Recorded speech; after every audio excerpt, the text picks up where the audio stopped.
afternoon again, guys, and welcome to another G.S.I Ghost story. This one is called Ryknald Mills, and I believe this one was in the 90s. Now I'm a little bit more vague on this one.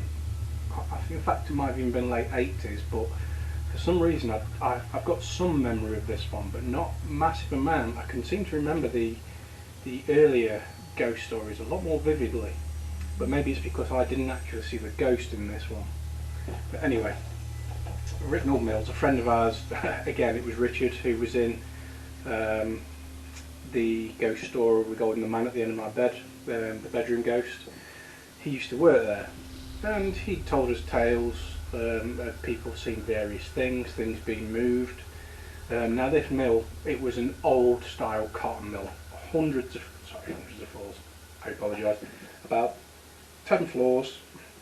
It's got one of them old style lifts that you have to pull the metal grate across and then the metal guard across, and then the lift would go up or down. It was dirty.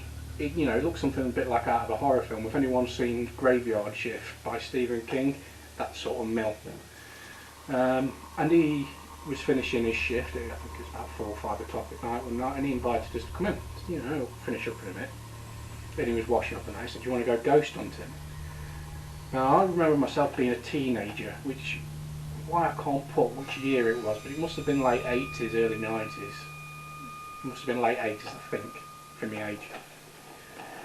And most of the people had cleared out by this point, and he told us where most of the activity had been, so we went up. There was 3 of us. There was me, him, and one of his friends called John.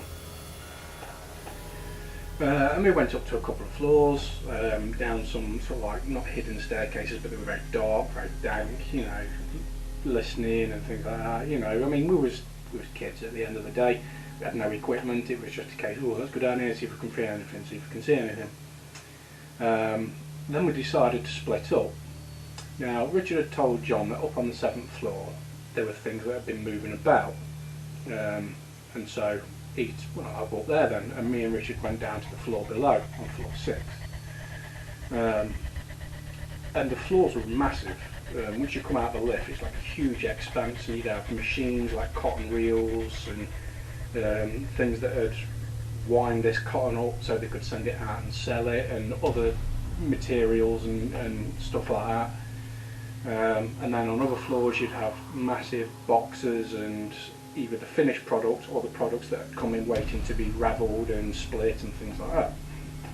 And we was wandering around on floor 6, and we were just looking, and he said, "What do you think?" So it was dark, it's creepy, isn't it? We're like, yeah. Then all of a sudden we heard a shriek from upstairs, and then I think it was probably 20 seconds, and the lift started to move downwards to us. So we looked at each other, and I started getting a bit apprehensive, and anyway we moved to the edge of the lift, back a little bit just in case we could leg it. And anyway, John come out, the lift opened and John came out, and he was white. "What's happened?" And he says, "I swear to God, I've just seen a ghost." These are his first words.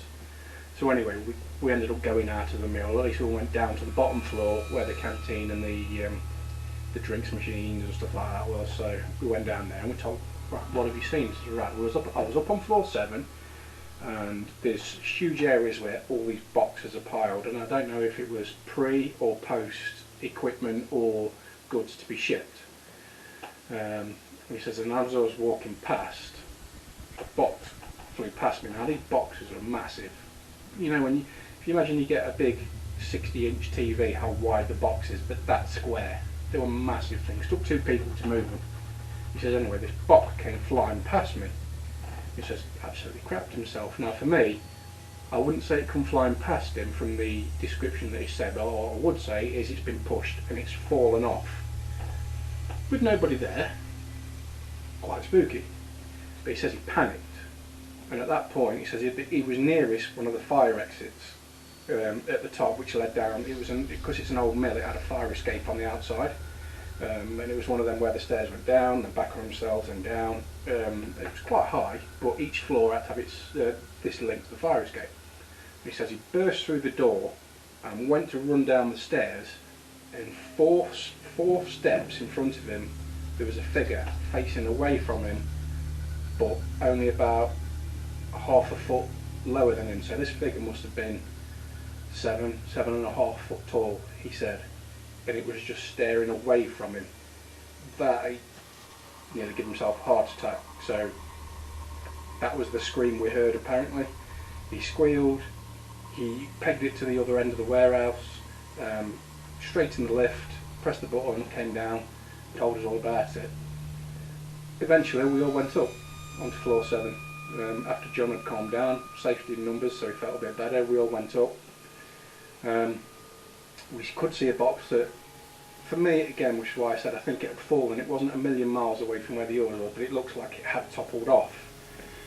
Could have been done. Could have been done by spirit, could have been done by normal phenomena. Boxes fall. You know, the box underneath might not have as much material in it, crumble on one side, the other one's too heavy, off it goes. But it had appeared to move. And then we made our way to the fire escape where John was, opened it, nobody there, but he still swears to this day that as soon as he opened that door and went to run down the fire escape, there was a figure in front of him, 7.5 foot tall, staring away, not at him, facing away from him, but just stood there on the step, and he screamed. We heard it from the other floor below. We was about halfway down, and he must have been further one far end of his floor, and we heard him clear as day scream. And he came out the lift shaking and white, so he saw something.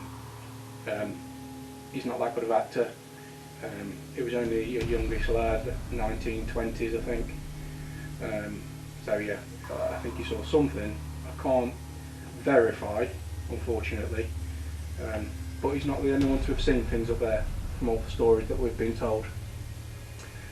Unfortunately now it's been turned into student accommodation, or about 15 years ago, so now there's no way we could get him to investigate it, unfortunately. But an interesting one. I wonder if anyone who's moved into the students' apartments has actually seen anything. Yeah. That would be an interesting one. But yeah, there we go guys, that's Ryknald Mills. One that I would have loved to investigated, and one that certainly, it was spooky at the best of times in broad daylight, so it would have been amazing at night. We hope you enjoyed this one guys, and I'll see you next time.